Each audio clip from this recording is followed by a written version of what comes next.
আসসালামু আলাইকুম এভরিওয়ান। আশা করি আপনারা সকলেই ভালো আছেন। তো আজকে আমি আপনাদের সামনে সেন্টেন্স স্ট্রাকচার নিয়ে আলোচনা করব। এর আগে আমি সিরিয়ালি 10টা গ্রামার বলেছিলাম। তো আল্লাহর রহমতে আমি পর্যায়ক্রমে সেই 10টা গ্রামারের মধ্যে সিরিয়ালি গ্রামারগুলো ভিডিও দেওয়ার চেষ্টা করব, যাতে আপনারা শিখতে পারেন, যাতে আপনাদের বেসিক ভালো হয় এবং যারা স্কুলে পড়েন, কলেজে পড়েন বা বিশ্ববিদ্যালয়ে ভর্তি পরীক্ষা দেবেন, তো সেই সকল লোকদের কাছে বা ছাত্রছাত্রীদের কাছে আপনারা শেয়ার করে দিবেন, ফেসবুকে শেয়ার করে দিবেন, যাতে এই ভিডিওটা দেখে তারা ইংলিশ গ্রামারটা শিখতে পারে। তো চলুন শুরু করি। আজকে আমি সেন্টেন্স স্ট্রাকচার নিয়ে কথা বলবো। সেন্টেন্স খুবই গুরুত্বপূর্ণ, কারণ আমরা একটা ল্যাঙ্গুয়েজ লিখি, ইংলিশ ল্যাঙ্গুয়েজ লিখি সেন্টেন্সের মাধ্যমে। তো সেন্টেন্স যদি সঠিক না হয়, তাহলে আমরা যে প্যারাগ্রাফ লিখি বা এসে লিখি বা কম্পোজিশন লিখি, যদি সেন্টেন্স গুলো কারেক্ট করে না লিখতে পারি, তাহলে পরীক্ষার খাতায় আমাদের মার্কস অনেক কম আসে। তো যদি আমরা একটা প্যারাগ্রাফে অন্তত সেন্টেন্স গুলি কারেক্ট করতে পারি, তো নিজেরাও যেরকম আমরা মন থেকে ক্লিয়ার একটা ধারণা পাবো, যে না, মনে থেকে একটা কনফিডেন্স আসবে যে আমি এই সেন্টেন্সটা লিখেছি, এটা কারেক্ট। আমি যখন ধরতে পারবো। তো এইভাবে যদি আমরা অল্পও লিখি, কিন্তু সেন্টেন্স কারেক্ট হওয়ার কারণে আমাদের মার্কস গুলো বেড়ে যাবে। তো চলুন শুরু করি। তো আজকে আলোচনা করব বেসিক কনসেপ্ট, মানে মূল ধারণা দিব। Checking subject and verb. Checking subject and verb for is close. প্রত্যেক বাক্যাংশের সাবজেক্ট এবং ভার্ব চেক করব আমরা। যেহেতু এখানে একটা নতুন, তো ক্লজ কি সেটা আমরা আলোচনা করব। একটু ধারণা দিয়ে যাই যে ক্লজ গঠন হয় একটা সাবজেক্ট ও একটা ফাইনাইট ভার্ব নিয়ে। ক্লজ হতে হলে একটা সাবজেক্ট থাকবে এবং একটা ফাইনাইট ভার্ব থাকবে। একটা সাবজেক্ট এবং একটা ফাইনাইট ভার্ব নিয়ে ক্লজ গঠন হয়। তো এখন চলে যাচ্ছি মূল আলোচনায়, সেন্টেন্স স্ট্রাকচার। তো বাক্যের গঠন। তো আমি যদি কাউকে জিজ্ঞেস করি, তো এক বাক্যের গঠন বলো বা বাক্যের গঠন বলেন, তো অনেকেই হয়তো বলবে যে আমরা যেটা পড়ে আসছি এটাই বলবে, সাবজেক্ট প্লাস ভার্ব। লক্ষ্য করুন, আমরা যে কেউ বলবে যে সাবজেক্ট প্লাস ভার্ব, এটাই বলবে। যদি কাউকে জিজ্ঞেস করা হয় বা বাক্যের গঠন বলেন, তাহলে বলবে সাবজেক্ট প্লাস ভার্ব। আসলে এই ভার্ব অনেক প্রকার আছে, যেমন নন ফাইনাইট ভার্ব। কিন্তু আপনি যদি একটা সেন্টেন্সে subject plus non finite verb ব্যবহার করেন, ওই সেন্টেন্সটা আসলে কিন্তু সঠিক হবে না। তো সেক্ষেত্রে আমরা শুধু ভার্ব না বলে এটাকে আরেকটু সঠিকভাবে বলার চেষ্টা করব, ফাইনাইট ভার্ব বলবো। কি বলবো? ফাইনাইট ভার্ব, সমাপিকা ক্রিয়া। তো যদি আমরা বলি সাবজেক্ট প্লাস ফাইনাইট ভার্ব, তখন আমাদের কি হবে? যে সেন্টেন্স স্ট্রাকচারটা সঠিক হবে। তো চলুন এখন দেখে আসা যাক সেন্টেন্স স্ট্রাকচার। আমরা কি পেলাম? সাবজেক্ট প্লাস ফাইনাইট ভার্ব, এটা মাস্ট বি লাগবে। ফাইনাইট ভার্ব ছাড়া কোনো সেন্টেন্স আসলে সঠিক হবে না। তো subject plus finite verb plus object plus extension. তাহলে আমরা কি বুঝতে পারলাম?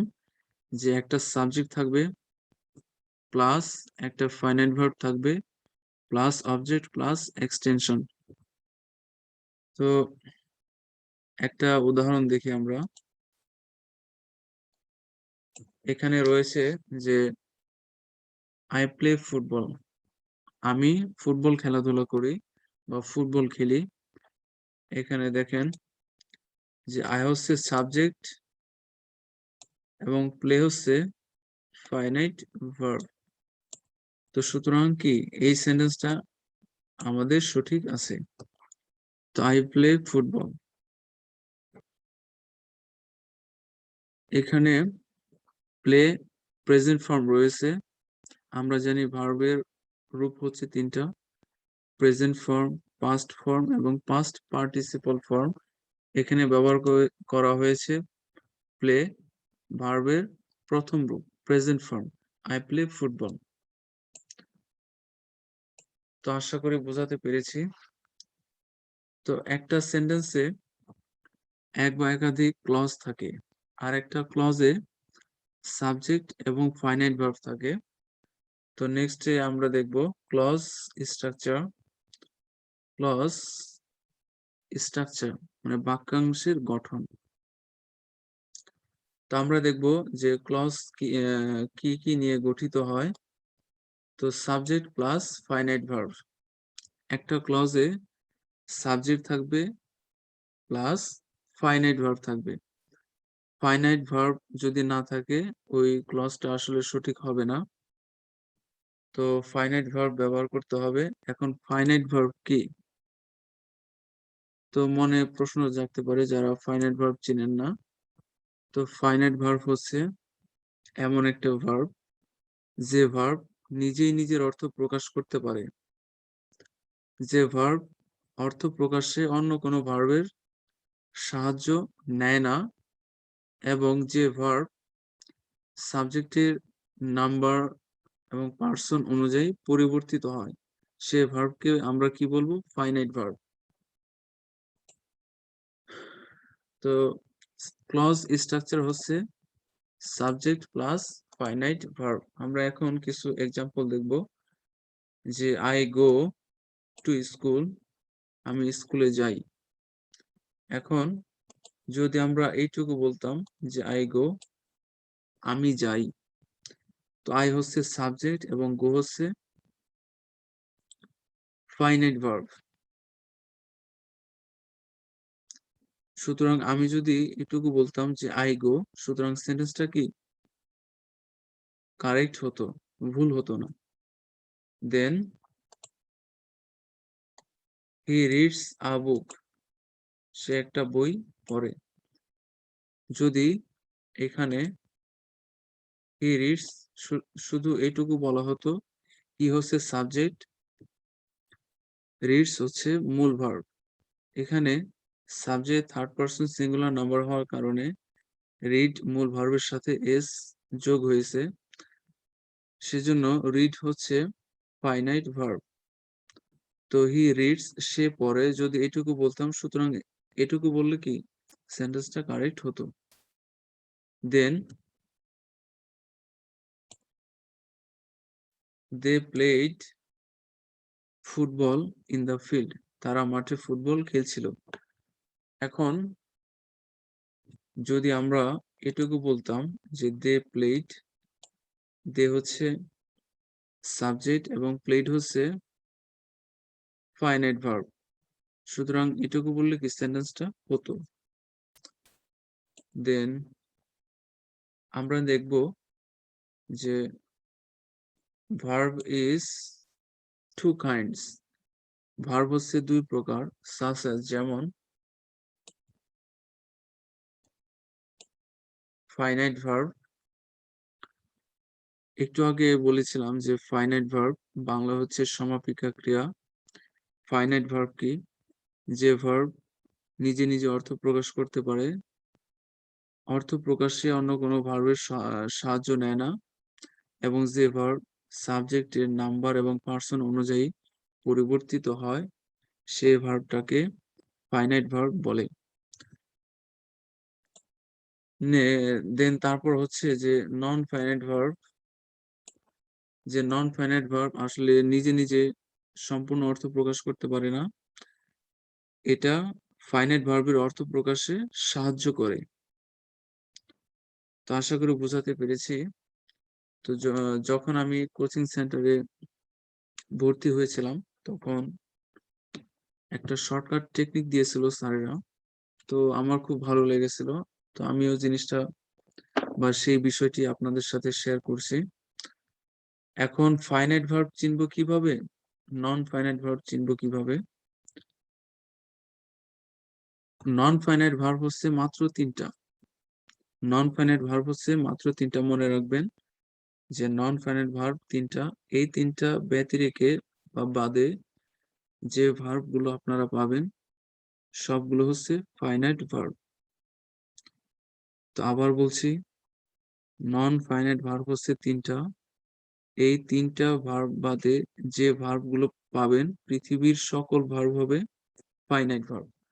তো চলুন আমরা যদি নন ফাইনাইট ভার্ব গুলো আইডেন্টিফাই করতে পারি, সুতরাং আমরা ফাইনাইট ভার্ব কি চিনতে পারবো। তো দেখি নন ফাইনাইট ভার্ব গুলো কি কি। প্রথমে হচ্ছে ইনফিনিটিভ। ইনফিনিটিভ ইনফিনিটিভ ইনফিনিটিভের গঠন হচ্ছে টু প্লাস ভার্বের প্রেজেন্ট ফর্ম, যেটাকে আমরা V1 দ্বারা প্রকাশ করেছি, অনেকে V1 বলে থাকে। তো ইনফিনিটিভ হচ্ছে টু প্লাস ভার্বের প্রেজেন্ট ফর্ম। তারপর হচ্ছে জিরান্ড, ভার্বের সাথে আইএনজি। তো জিরান্ড হচ্ছে ভার্বের সাথে যখন আপনি আইএনজি করবেন তখন সেটা হবে জিরান্ড। এবং জিরান্ড কি? যখন ভার্ব নাউনের মতো কাজ করবে তখন তাকে জিরান্ড বলবে বা বলবো আমরা। দেন পার্টিসিপল। পার্টিসিপল যখন ভার্বের সাথে আইএনজি হবে এবং এটা অ্যাডজেক্টিভের মতো কাজ করবে, ঠিক তখন আমরা এটাকে বলবো পার্টিসিপল। দেন আরেকটা যে V3 থাকতে পারে, ভার্বের সাথে আইএনজি অথবা V3, যদি এটা থাকে তারপরও কি পার্টিসিপল হবে, এবং সেটা কি নন ফাইনাইট হবে। তো আপনারা মনে রাখবেন। তো কি কি বললাম আবার দেখছি, যে নন ফাইনাইট ভার্ব হচ্ছে তিনটা। ফার্স্ট অফ অল হচ্ছে ইনফিনিটিভ, সেকেন্ড হচ্ছে জিরান্ড, থার্ড হচ্ছে পার্টিসিপল। তো আশা করি বোঝাতে পেরেছি। তারপর এখন আমরা ফাইনাইট ভার্ব দেখব, যে ফাইনাইট ভার্ব কি কি। যে ফাইনাইট ভার্ব হচ্ছে আসলে ভার্বের রূপ হচ্ছে তিনটা: প্রেজেন্ট ফর্ম, পাস্ট ফর্ম এবং পাস্ট পার্টিসিপল ফর্ম। তো এর মধ্যে প্রেজেন্ট ফর্ম এবং পাস্ট ফর্ম হচ্ছে ফাইনাইট ভার্ব। প্রেজেন্ট ফর্ম এবং পাস্ট ফর্ম হচ্ছে ফাইনাইট ভার্ব। এটা সরাসরি ফাইনাইট ভার্ব হিসেবে কাজ করবে, প্রেজেন্ট ফর্ম এবং পাস্ট ফর্ম, যেটাকে আমরা V1 বলি, এবং পাস্ট ফর্মকে V2 বলি। এখন আমরা কিছু ভার্বের রূপ দেখব, যে V1 মানে ভার্বের প্রেজেন্ট ফর্ম, V2 হচ্ছে ভার্বের পাস্ট ফর্ম, দেন V3 হচ্ছে পাস্ট পার্টিসিপল, এবং V4 আছে সেটা আমরা ভার্বের সাথে আইএনজি করেছি, এবং V5 এটার সাথে করেছি টু প্লাস V1। তো এখন আমরা দেখব যে V1 এবং V2 sorry,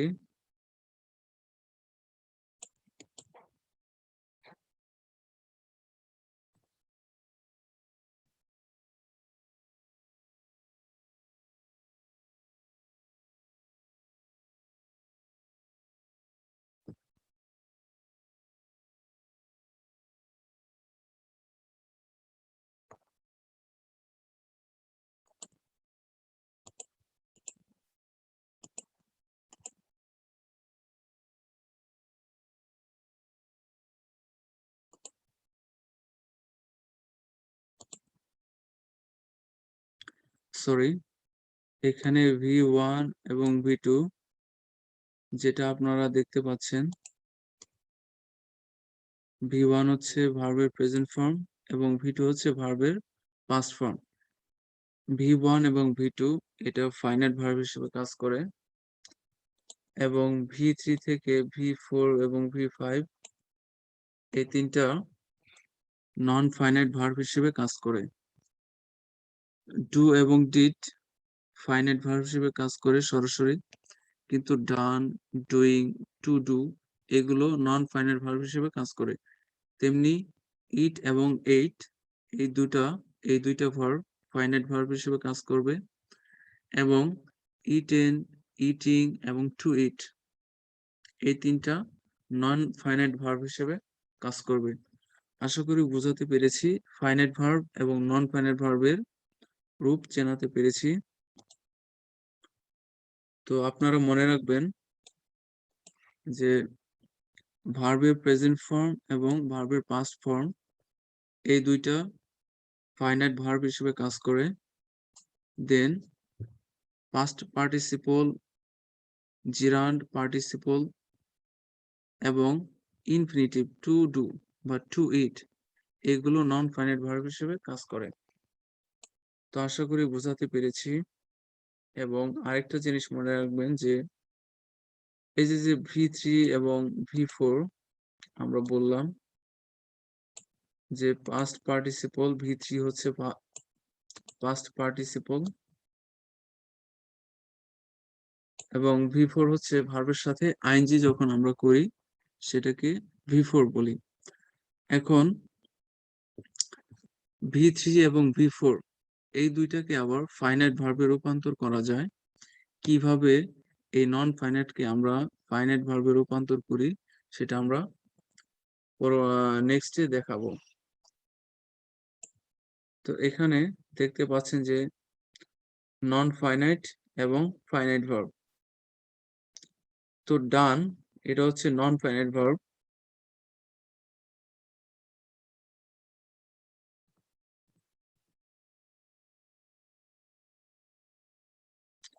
sorry, non finite verb দেখতে পাচ্ছেন এবং ফাইনাইট ভার্ব। তো নন ফাইনাইট ভার্ব এখানে ডান রয়েছে। ডান হচ্ছে নন ফাইনাইট ভার্ব একটা, কারণ আমরা বলেছি যে ডান, ডুইং, ইটেন, ইটিং এগুলো হচ্ছে নন ফাইনাইট ভার্ব। ডান হচ্ছে নন ফাইনাইট ভার্ব। এখন এটাকে কিভাবে ফাইনাইট ভার্বে রূপান্তর করা যায় সেটা হচ্ছে এই নন ফাইনাইট ভার্বের আগে যদি একটা অক্সিলারি ভার্ব যোগ করে দেন তাহলে সেটা ফাইনাইট ভার্ব হিসেবে কাজ করে। এখানে যেমন ইজ ডান, ডানের আগে আমরা ইজ অক্সিলারি ভার্ব যোগ করেছি, সেজন্য ইজ ডান ফাইনাইট ভার্ব হয়ে গেছে। এখানে আমি যোগ করতে পারতাম অ্যাম ডান, is done, R done, was done, war ডান। তো আসলে সাবজেক্ট অনুযায়ী এই অক্সিলারি ভার্ব ব্যবহার করতে হবে। দেন ডুইং, ডুইং একটা নন ফাইনাইট ভার্ব। এই ডুইংটাকে আবার কিভাবে আমরা ফাইনাইট ভার্বে রূপান্তর করব সেটা হচ্ছে এর আগে একটা অক্সিলারি ভার্ব যোগ করব, ইজ ডুইং, এটা এখন ফাইনাইট ভার্ব হিসেবে কাজ করবে। দেন একইভাবে ইটেন হচ্ছে একটা নন ফাইনাইট ভার্ব, যদি এর আগে একটা অক্সিলারি ভার্ব যোগ করেন দেন এটা ফাইনাইট ভার্ব হিসেবে কাজ করবে। এখন আমরা যোগ করেছি হ্যাভ ইটেন, হ্যাভ ইটেন এটা ফাইনাইট ভার্ব হিসেবে কাজ করবে এখন। দেন ইটিং, ভার্বের সাথে যদি আইএনজি থাকে শুধু, সেটা নন ফাইনাইট ভার্ব। এখন এর আগে আমরা একটা অক্সিলারি ভার্ব যোগ করে দিয়েছি, ওয়াজ ইটিং। এখন এটা ফাইনাইট ভার্ব হিসেবে কাজ করবে। তো আশা করি বোঝাতে পেরেছি আপনাদেরকে। এখন আমরা একটা উদাহরণ দেখব, যে coming from office I will call you. এখন কোন অংশটা আসলে ক্লজ হিসেবে কাজ করছে, যদি আপনারা বলতে পারেন তো আমি বুঝে নিব যে আপনারা বুঝেছেন এবং আমি বোঝাতে পেরেছি।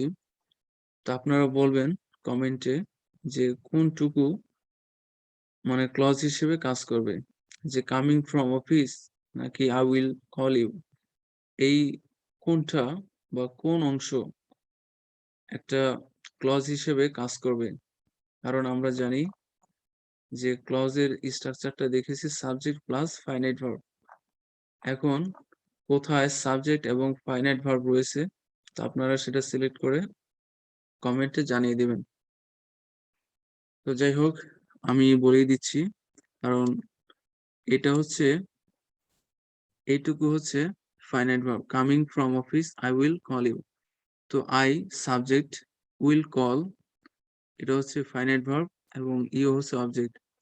তো আই উইল কল ইউ, আমি তোমাকে কল করব বা ফোন করব। তো আশা করি বোঝাতে পেরেছি। এখন আমরা 5টা উদাহরণ দেখব। তো ফার্স্ট সেন্টেন্স রয়েছে যে রহিম ওয়াচিং টেলিভিশন সিন্স মর্নিং। রহিম সকাল থেকে টেলিভিশন দেখে। এখন এই সেন্টেন্সটা কি ঠিক নাকি ঠিক নয়, সেটা আমাদেরকে আইডেন্টিফাই করতে হবে। যে এখানে দেখতে পাচ্ছি যে রহিম সাবজেক্ট, কিন্তু ভার্ব রয়েছে ওয়াচিং। আমরা জানি ভার্বের সাথে আইএনজি যদি শুধু থাকে সেটা হচ্ছে নন ফাইনাইট ভার্ব। এখন আমার সাবজেক্ট আছে এবং নন ফাইনাইট ভার্ব আছে, সুতরাং এটা কি একটা সেন্টেন্স হিসেবে কাজ করতে পারবে? অবশ্যই না। এটাকে যদি আমরা সেন্টেন্স কারেক্ট করতে চাই এই সেন্টেন্সটাকে, কারণ আমাদের একটা সাবজেক্ট লাগবে এবং একটা ফাইনাইট ভার্ব লাগবে। তো যদি এই নন ফাইনাইট ভার্বের আগে যদি একটা অক্সিলারি ভার্ব যোগ করে দেন, সেক্ষেত্রে এই ভার্বটা ফাইনাইট হয়ে যাবে। দেন আমাদের আনসার হবে এটা, রহিম ইজ ওয়াচিং অথবা was watching television since morning. যদি প্রেজেন্ট টেন্সে হয় যে ইজ ওয়াচিং, আর যদি পাস্ট টেন্সে হয় ওয়াজ ওয়াচিং। আসলে এটা প্রেজেন্ট কন্টিনিউয়াস টেন্স হিসেবে কাজ করছে, অথবা যদি পাস্টে বলি পাস্ট কন্টিনিউয়াস হিসেবে কাজ করছে। তো রহিম ইজ অথবা was watching television since morning. Present tense হলে ইজ ওয়াচিং হবে, সরি প্রেজেন্ট কন্টিনিউয়াস টেন্স হলে ইজ ওয়াচিং, আর যদি পাস্ট কন্টিনিউয়াস হয় দেন ওয়াচ ওয়াচিং বলবেন। Next, they does the work within 2 days। এখন এই সেন্টেন্সটা কি ঠিক নাকি বেঠিক আমরা আইডেন্টিফাই করব। তো দে হচ্ছে থার্ড পারসন প্লুরাল, কিন্তু আমাদের যে ভার্বটা রয়েছে ডাজ, এটা হচ্ছে সিঙ্গুলার ভার্ব। তো আমরা আসলে সাবজেক্ট ভার্ব এগ্রিমেন্ট অনুযায়ী করেছি যে সাবজেক্ট যদি প্লুরাল হয় ভার্বও ঠিক প্লুরাল হবে, কিন্তু এখানে সিঙ্গুলার রয়েছে, তো এটা কি রং। তো আনসার কি হবে? কারেক্ট আনসার এটা হবে দে ডু অথবা did the work within 2 days। যদি প্রেজেন্ট টেন্সে হয় ডু, আর যদি পাস্ট টেন্সে হয় ডিড। ওকে, তা আশা করি বোঝাতে পেরেছি। দেন 3 নম্বর সেন্টেন্স, এখানে রয়েছে that Rahim is a good boy আর নন টু অল। এখানে Rahim third person singular number, সেজন্য রহিম অনুযায়ী ভার্ব বসেছে ইজ। এখন that Rahim is a good boy, আসলে এটা নাউন ক্লোজ হিসেবে কাজ করেছে, কারণ দ্যাট হচ্ছে এখানে ক্লজ মার্কার, রহিম সাবজেক্ট এবং ইজ হচ্ছে ফাইনাইট ভার্ব। এটা আসলে ডিপেন্ডেন্ট ক্লজ। এখন একটা জিনিস মনে রাখবেন যে ইজ হচ্ছে একটা ভার্ব, এটা হচ্ছে প্রথম ভার্ব, এবং আর নোন এটা হচ্ছে সেকেন্ড ভার্ব। এটা মনে রাখবেন, আর নোন হচ্ছে একটা সেকেন্ড ভার্ব এবং ফার্স্ট ভার্ব হচ্ছে ইজ। এখন ডিপেন্ডেন্ট ক্লজ যদি কোনো সেন্টেন্সে সাবজেক্ট হিসেবে কাজ করে, সেক্ষেত্রে দ্বিতীয় যে ভার্ব রয়েছে, আমরা বলেছি আর নন, সেটা সেটা সিঙ্গুলার হবে। এখন আমরা দেখতে পাচ্ছি আর প্লুরালও রয়েছে, সেক্ষেত্রে এটা কি হবে না। তো আনসার কি হবে? That Rahim is a good boy is known to all. Is singular verb, তো সুতরাং এই সেন্টেন্সটা এখন কারেক্ট। নেক্সট, তামিম ডান হিস্টোরিক্যাল সেঞ্চুরি। তো তামিম সাবজেক্ট, এখন আমরা দেখতে পাচ্ছি ডান। আমরা জানি ভার্বের তিনটা রূপ, তার মধ্যে ডান হচ্ছে পারফেক্ট পার্টিসিপল। আমরা বলেছি পারফেক্ট পার্টিসিপল ফাইনাইট ভার্ব হিসেবে কাজ করতে পারে না, সেক্ষেত্রে এই সেন্টেন্সটা সঠিক নয়। এই সেন্টেন্সটা সঠিক নয়, এটা হচ্ছে ভুল। সুতরাং সঠিক সেন্টেন্স হবে তামিম ডাজ অথবা ডিড আ হিস্টোরিক্যাল সেঞ্চুরি। আশা করি আপনারা এই সেন্টেন্সটা বুঝতে পেরেছেন। Next, I know what is your name. আমি জানি যা তোমার নাম, অথবা তোমার নাম কি আমি জানি। এখন আই হচ্ছে সাবজেক্ট এবং নো হচ্ছে কি ফাইনাইট ভার্ব। এখন এটা হচ্ছে প্রিন্সিপাল ক্লজ। আই নো এটা নিঃসন্দেহে একটা ক্লজ, এবং সেটা কি ধরনের ক্লজ? Principal clause. এখন আমাদের শেষে দেওয়া আছে ফুল স্টপ, সুতরাং প্রশ্নবোধক কোনো সেন্টেন্স রাখা যাবে না। সুতরাং একটা সেন্টেন্সে একটা মাত্র প্রিন্সিপাল ক্লজ থাকে, বাদ বাকি যদি আরো ক্লজ থাকে সেক্ষেত্রে সেটা ডিপেন্ডেন্ট ক্লজ হয়ে যাবে। এখন ডিপেন্ডেন্ট ক্লজ এটা রয়েছে আসলে প্রশ্ন আকারে, হোয়াট, দেন তারপর ইজ অক্সিলারি ভার্ব আগে বা মেইন ভার্ব, ইওর নেম হচ্ছে পরে। এটা হচ্ছে আসলে কোয়েশ্চেন প্যাটার্ন। ইজ হচ্ছে ভার্ব, দেন তারপর সাবজেক্ট, এটা হচ্ছে কোয়েশ্চেন প্যাটার্ন। আসলে কোয়েশ্চেন প্যাটার্নে ডিপেন্ডেন্ট ক্লজ হয় না। ডিপেন্ডেন্ট ক্লজ আসলে কোয়েশ্চেন প্যাটার্নে কখনোই হবে না। ডিপেন্ডেন্ট ক্লজ আপনাকে অ্যাসার্টিভ সেন্টেন্স অথবা সাবজেক্ট তারপর ভার্ব দিতে হবে। এখন আনসার কি হবে এটার? যে I know what your name is, অর্থাৎ ইজ যে অক্সিলারি ভার্ব আগে ছিল সেটা সাবজেক্টের পরে যাবে। তো এটা correct answer, I know what your name is. তো একটা জিনিস মনে রাখবেন, ডিপেন্ডেন্ট ক্লজ কখনো কোয়েশ্চেন আকারে থাকতে পারবে না। আশা করি বোঝাতে পেরেছি।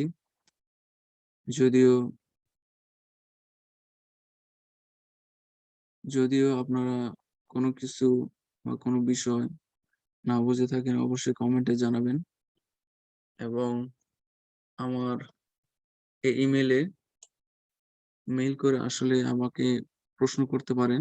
দেন আমি চেষ্টা করব সুন্দরভাবে উত্তর দেওয়ার জন্য। আর আসলে শেখার কোনো শেষ নেই।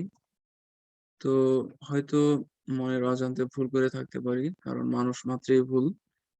তো যদি কোনো ভুল হয়ে থাকে অবশ্যই ক্ষমা সুন্দর দৃষ্টিতে দেখবেন। তো আমি আমার সর্বোচ্চটা দেওয়ার চেষ্টা করেছি।